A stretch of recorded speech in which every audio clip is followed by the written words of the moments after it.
जब ईश्वर आपकी आत्मा को स्पर्श करते हैं तो ये कोई जोरदार घोषणा नहीं होती, ना कोई बाहरी चमत्कार तुरंत दिखाई देता है। ये स्पर्श बहुत सूक्ष्म होता है, इतना शांत कि अक्सर लोग उसे नजरअंदाज कर देते हैं। लेकिन इस क्षण से जीवन के भीतर कुछ बदलना शुरू हो जाता है। सोच बदलती है, भावनाएं बदलती हैं, और वही जीवन जो कल तक भारी लग रहा था आज हल्का महसूस होने लगता है। ये बदलाव अचानक नहीं, बल्कि भीतर से फैलने वाली रोशनी की तरह होता है, और इसी भीतर की रोशनी से जन्म लेते हैं वे चमत्कार जो इंसान को पूरी तरह बदल देते हैं। पहला चमत्कार होता है अकारण शांति का आ जाना। जब ईश्वर आत्मा को स्पर्श करते हैं तो मन में एक ऐसी शांति उतरती है जिसका कोई कारण नहीं होता। समस्याएं वही रहती हैं, हालात वही होते हैं, लेकिन उनके प्रति आपकी प्रतिक्रिया बदल जाती है। जो बातें पहले रातों की नींद उड़ा देती थीं, वे अब आपको उतना परेशान नहीं करती। ये शांति बाहर से नहीं आती, ये भीतर से उठती है। जैसे कोई माँ बिना कहे बच्चे के सिर पर हाथ रख दे और बच्चा शांत हो जाए, वैसे ही ये ईश्वरीय शांति होती है। ये संकेत है कि अब आप अकेले नहीं हैं, कोई अदृश्य शक्ति आपको थामे हुए है। दूसरा चमत्कार होता है डर का धीरे धीरे खत्म होना। जब भगवान आपकी आत्मा को छूते हैं तो सबसे पहले डर कम होने लगता है। भविष्य का डर, असफलता का डर, लोगों की बातों का डर। आप ये महसूस करने लगते हैं कि जो होगा वो संभाल लिया जाएगा। जैसे कोई बुजुर्ग जीवन के अनुभव से जानता है कि हर तूफान गुजर जाता है, वैसे ही आपके भीतर भी ये समझ आ जाती है कि कोई भी परिस्थिति स्थायी नहीं है। ये निर्भयता अहंकार से नहीं आती, यह विश्वास से आती है, ईश्वर पर और जीवन पर। तीसरा चमत्कार होता है रिश्तों का अपने आप साफ होना। जब आत्मा को ईश्वरीय स्पर्श मिलता है तो रिश्तों में छिपा झूठ, दिखावा और बोझ साफ दिखने लगता है। कुछ लोग अपने आप दूर हो जाते हैं और कुछ रिश्ते पहले से ज्यादा गहरे हो जाते हैं। ये नुकसान नहीं, ये सुरक्षा होती है। भगवान उन लोगों को हटा देते हैं जो आपकी आत्मा की शांति के रास्ते में बाधा डालते हैं। बुजुर्ग लोग हमेशा कहा करते हैं कि पेड़ फल देने से पहले सूखी पत्तियां गिरा देता है। यही नियम जीवन में भी लागू होता है। चौथा चमत्कार होता है आपकी सोच का बदल जाना। जब ईश्वर हमें प्रेरणा देते हैं तो हमारी सोच धीरे धीरे ऊंची होने लगती है। छोटी छोटी बातों पर प्रतिक्रिया देना छोड़ देते हैं। आपको हर बात में खुद को साबित करने की जरूरत नहीं लगती। आप समझने लगते हैं कि हर लड़ाई जीतना जरूरी नहीं और हर बात का जवाब देना आवश्यक नहीं। ये परिपक्वता उम्र से नहीं, आत्मा के जागने से आती है। आप चीजों को जैसे हैं वैसे ही स्वीकार करने लगते हैं, बिना किसी कड़वाहट के। पांचवां और अगला चमत्कार होता है जीवन में अर्थ का आ जाना। पहले आप सिर्फ चल रहे थे, जी रहे थे, जिम्मेदारियों से भाग रहे थे, लेकिन अब आपको महसूस होता है कि जीवन का कोई गहरा उद्देश्य है। आप अपने काम, अपने अनुभव और अपनी तकलीफों में भी अर्थ देखने लगते हैं। आपको समझ आ जाता है कि जो कुछ भी आपके साथ हुआ वो आपको तोड़ने के लिए नहीं, बल्कि बनाने के लिए था। यह समझ आत्मा के स्पर्श से ही आती है, जब ईश्वर आपको भीतर से जगाते हैं। छठा और सबसे गहरा चमत्कार होता है ईश्वर से मौन संवाद। जब ईश्वर भीतर से स्पर्श करते हैं तो आपको उनसे बात करने की जरूरत नहीं रहती। कई बार आप बस चुपचाप बैठे होते हैं और भीतर से समाधान मिल जाता है। किसी प्रश्न का उत्तर अचानक से मन में आ जाता है। किसी कठिन समय में बिना किसी कारण आशा जाग जाती है। ये मौन संवाद बताता है कि अब आपका संबंध केवल विश्वास का नहीं, अनुभव का हो गया है। इन 6 चमत्कारों की सबसे खास बात यह है कि ये दिखावे के लिए नहीं होते। कोई तालियां नहीं बजाता, कोई आपको महान नहीं कहता, लेकिन आप भीतर से बदल जाते हैं। आपका जीवन शांत, संतुलित और सच्चा होने लगता है। आप दूसरों से कम है और खुद से ज्यादा जुड़े हुए महसूस करते हैं। आप समझते हैं कि भगवान कहीं बाहर नहीं, बल्कि आपके भीतर ही कार्य कर रहे हैं। अक्सर लोग ईश्वर के चमत्कार को बाहरी घटनाओं में खोजते हैं, धन, सफलता, चमत्कारी बदलाव, लेकिन असली चमत्कार तब होता है जब इंसान भीतर से बदलता है। जब क्रोध की जगह समझ आ जाए, डर की जगह विश्वास आ जाए और बेचैनी की जगह शांति आ जाए, तो यही आत्मा का जागरण है और यही ईश्वर का स्पर्श है। अगर आपके जीवन में भी अचानक शांति बढ़ रही है, डर कम हो रहा है, रिश्ते साफ हो रहे हैं और सोच गहरी हो रही है, तो इसे साधारण मत समझिए। ये संकेत है कि ईश्वर आपकी आत्मा के करीब आ रहे हैं। ये यात्रा आसान नहीं होती, लेकिन यह सच्ची होती है। और जब एक बार आत्मा को यह स्पर्श मिल जाता है, तो जीवन कभी पहले जैसा नहीं रहता। वो अधिक सच्चा, अधिक शांत और अधिक अर्थपूर्ण हो जाता है। यही ईश्वर का सबसे बड़ा चमत्कार है, आपको बाहर से नहीं, भीतर से बदल देना। जब भगवान आत्मा को स्पर्श करते हैं, तो यह 6 चमत्कार यही रुकते नहीं है। ये तो केवल शुरुआत होती है।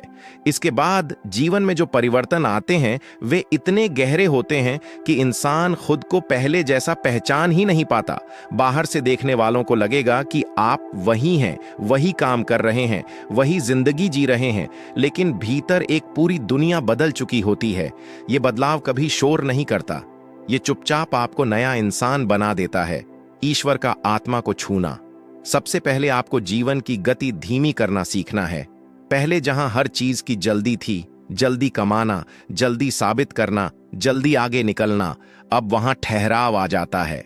आप समझने लगते हैं कि सब कुछ अपने समय से होता है। जैसे किसान बीज बोने के बाद रोज मिट्टी खोदकर नहीं देखता कि अंकुर निकला या नहीं, वैसे ही आप भी जीवन पर भरोसा करना सीख लेते हैं। ये भरोसा बहुत बड़ा चमत्कार है, क्योंकि यह चिंता को जड़ से काट देता है। इसके बाद एक और बदलाव दिखाई देता है। अकेलेपन का डर खत्म हो जाता है। आप भीड़ में हो या अकेले कमरे में बैठे हो, भीतर से कभी खाली महसूस नहीं होता, क्योंकि अब आपको अपने भीतर एक उपस्थिति का अनुभव होने लगता है। ये अनुभव शब्दों में समझाना मुश्किल है। ये ऐसा है जैसे कोई बिना दिखाई दिए आपके साथ बैठा हो।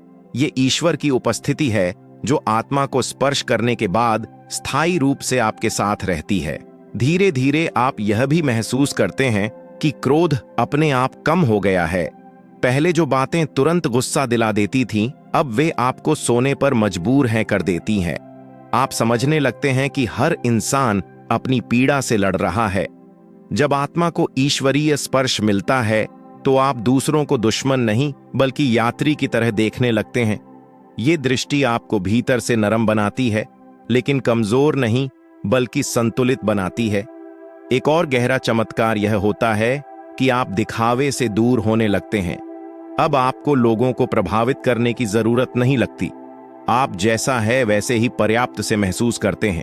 कपड़े, पद, पहचान, इन सब का महत्व धीरे धीरे कम होने लगता है। आप सरलता में सुकून ढूंढने लगते हैं। जैसे किसी गांव का बुजुर्ग कम साधनों में भी संतुष्ट रहता है, वैसे ही आपके भीतर भी संतोष जन्म लेने लगता है। जब भगवान आत्मा को स्पर्श करते हैं, तो दुख सहने का तरीका बदल जाता है। दुख खत्म नहीं होता, लेकिन वह आपको तोड़ता नहीं। आप रोते हैं, लेकिन टूटते नहीं। आप गिरते हैं, लेकिन बिखरते नहीं, क्योंकि भीतर एक समझ होती है कि ये भी बीत जाएगा और यह भी किसी उद्देश्य से आया है। ये समझ ही आपको बाकी लोगों से अलग बनाती है। फिर एक समय ऐसा आता है जब आप महसूस करते हैं कि आपकी प्रार्थनाएं बदल गई हैं। अब आप भगवान से कुछ मांगते नहीं, बल्कि धन्यवाद देने लगते हैं। आप कहते हैं, जो है वही पर्याप्त है। ये अवस्था बहुत ऊंची होती है, क्योंकि यहां पहुंचकर इंसान अभाव से बाहर निकल आता है, और जहां अभाव खत्म होता है, वही शांति जन्म लेती है। भगवान का आत्मा को स्पर्श करना आपको मौन की शक्ति भी सिखाता है। आप अब हर बात पर बोलना छोड़ देते हैं। आप समझ जाते हैं कि चुप रहना हार नहीं, बल्कि समझदारी है। कई बार मौन में ही सबसे गहरे उत्तर छुपे होते हैं। आप शोर से दूर भागने लगते हैं, भीड़ से नहीं, बल्कि भीड़ की मानसिकता से। धीरे धीरे आप यह भी अनुभव करते हैं कि आपकी इच्छाएं शुद्ध हो रही हैं। पहले जो इच्छाएं केवल अपने लिए थीं, अब उनमें दूसरों का कल्याण भी जुड़ जाता है। आप चाहते हैं कि आपके आसपास भी शांत रहे, सुरक्षित रहे, आगे बढ़े। ये करुणा किसी किताब से नहीं आती, यह आत्मा के स्पर्श से आती है। और सबसे अंतिम लेकिन सबसे सुंदर चमत्कार यह होता है कि आप मृत्यु से डरना छोड़ देते हैं।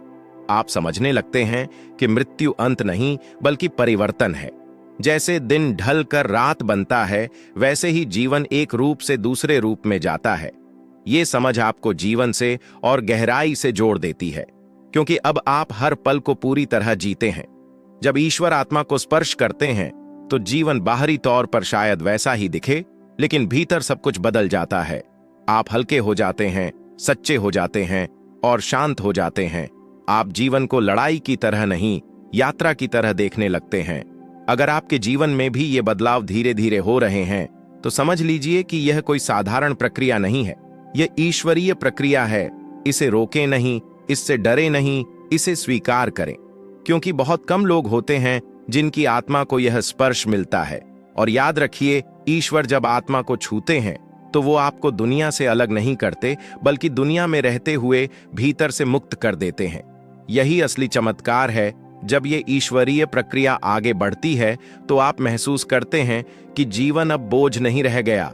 वही जिम्मेदारियां, वही संघर्ष, वही लोग, सब कुछ पहले जैसा ही होता है, लेकिन भीतर का अनुभव बदल चुका होता है। अब आप जीवन को ढो नहीं रहे होते, बल्कि जी रहे होते हैं। जैसे कोई व्यक्ति भारी सामान सिर पर रखकर चल रहा हो और अचानक आकर कोई उसे उतार दे। रास्ता वही है, दूरी वही है, लेकिन चलना आसान हो जाता है। यही भगवान के स्पर्श का गुप्त प्रभाव है। धीरे धीरे आप यह भी देखने लगते हैं, आपके भीतर का शोर शांत हो रहा है। विचार कम नहीं होते, लेकिन वे आपको खींचते नहीं। पहले एक ही बात बार बार घूमती रहती थी, क्या होगा, क्यों हुआ, मेरे साथ ही क्यों। अब ये प्रश्न कमजोर पड़ने लगते हैं, उनके स्थान पर एक स्वीकार आ जाता है। आप सीख जाते हैं कि हर प्रश्न का उत्तर शब्दों में नहीं होता, कुछ उत्तर अनुभव में मिलते हैं। ये समझ आत्मा के गहराने का संकेत है। एक और बदलाव जो बहुत साफ दिखाई देता है वो है आपका समय के साथ रिश्ता बदल जाना। पहले आपको समय कम लगता था, हमेशा जल्दी रहती थी। अब आप समय में सांस लेने लगते हैं। आप एक कप चाय पीते हुए भी पूरा उपस्थित रहते हैं। किसी अपने से बात करते समय मन कहीं और नहीं भटकता। ये पूर्ण उपस्थिति साधारण नहीं है, यह ईश्वरीय चेतना का परिणाम है। यहीं से जीवन की वास्तविक सुंदरता दिखाई देने लगती है। जब ईश्वर का स्पर्श होता है तो आप तुलना करना छोड़ देते हैं। दूसरों का जीवन, उनकी सफलता, उनकी गति, यह सब अब आपको परेशान नहीं करते। आप समझ जाते हैं कि हर आत्मा की यात्रा अलग है। जैसे जंगल में हर पेड़ एक ही ऊंचाई का नहीं होता, लेकिन सबका महत्व बराबर होता है। ये समझ ईर्ष्या को समाप्त कर देती है और भीतर संतुलन ले आती है। तो दोस्तों, क्या आपके साथ ही इनमें से कोई चमत्कार हुआ है? अगर हुआ है तो कमेंट बॉक्स में कमेंट करके जरूर बताएं और इस वीडियो को आगे और लोगों तक भी शेयर कीजिए ताकि उनको अपने साथ हो रहे चमत्कारों का ज्ञान हो सके। धन्यवाद।